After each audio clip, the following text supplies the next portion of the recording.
Para mim, isso é uma tristeza. E é verdade. Hoje eles saem do ensino fundamental, que é aquilo que o município oferece, com 15 anos de idade.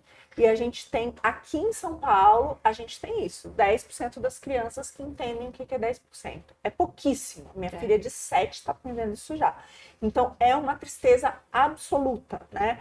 Não consegue ter, assim, capacidade de leitura básica. Saiu agora o resultado, tem um índice internacional, foi a primeira vez que o Brasil participou, que é exatamente um índice de capacidade de leitura ali no 4º ano, e aí são 57 países, a gente ficou, só tem 4 países atrás da gente, assim. Então a gente, uma posição horrível. Teve um outro de competitividade do Banco Mundial, que mostrou que a gente foi o último país, a gente conseguiu o último lugar, atrás da Venezuela. Então, assim, educação no Brasil é um fiasco.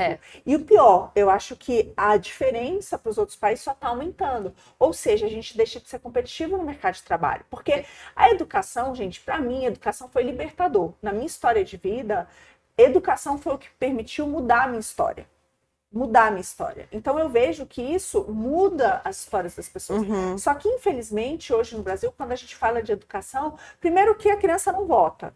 E a mãe já pensa o seguinte, e o pai, não vai fazer diferença, mas pelo menos eu quero um lugar para deixar meu filho para ir trabalhar. Então, é uma tristeza, mas virou um depósito de criança. Sim. E não é isso. Aquilo ali é para você dar uma oportunidade, de fato, de mudar a sua vida. De você aprender uma profissão, de você aprender capacidades que vai te fazer ter instrumentos para gerar valor para a sociedade, que vai te dar dinheiro, que vai te dar uma independência financeira.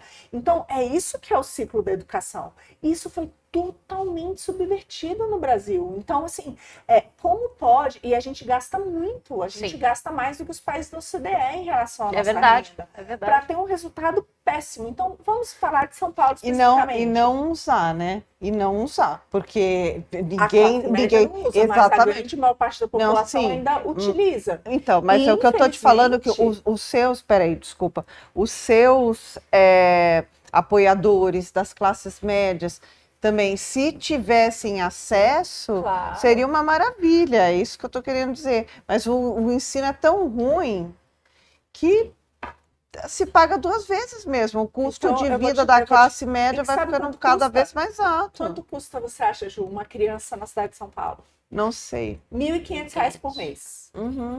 Eu vim de Uber agora, estava conversando com o motorista e ele me falou que ele queria ter um 2º filho, né? E que ele não tem porque a educação é muito cara, que ele paga a escola para a filha dele. R$1.100 no objetivo.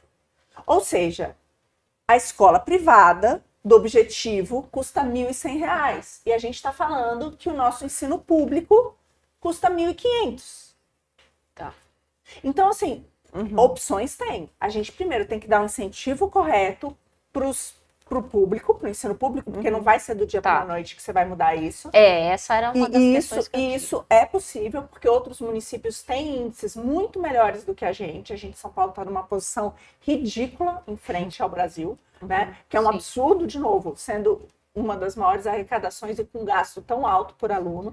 Então, o que você precisa fazer? Eu vejo que a gente pode ter, sim, metas de melhora de aprendizagem e a gente pode remunerar os professores e os gestores daquela escola, ele vai competir com ele mesmo, cada vez que ele melhorar a aprendizagem. Então, a gente precisa ter metas ambiciosas de aprendizagem e conseguir... Um plano de carreira correlacionado com o plano de carreira do professor. Muda a carreira. Então, a promoção não é por tempo automático, é por meritocracia. Porque hoje, o que acontece? Que eu acho que é a coisa que acaba com as nossas crianças.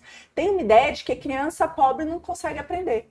Então, o que o professor faz? Tem um documentário, tem uma mulher que, para mim, é inacreditável, assim, ela é uma indiana que foi para a Inglaterra e ela é considerada como a diretora mais durona, né?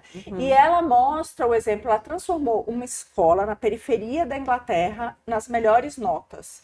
E se você pega os alunos, são todos alunos muito pobres, né, de vários lugares do mundo que estão ali. Então, você tem ali negros, você tem indianos, você tem pessoas de todos os credos, de todas as raças.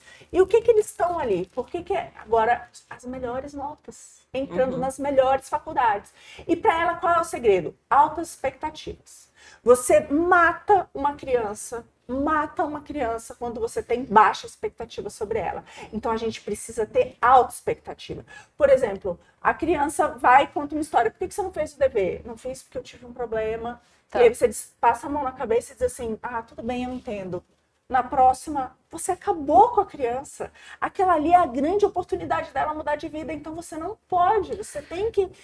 E eles vêm para mais. É óbvio, porque Marina, isso aconteceu em vários lugares do mundo.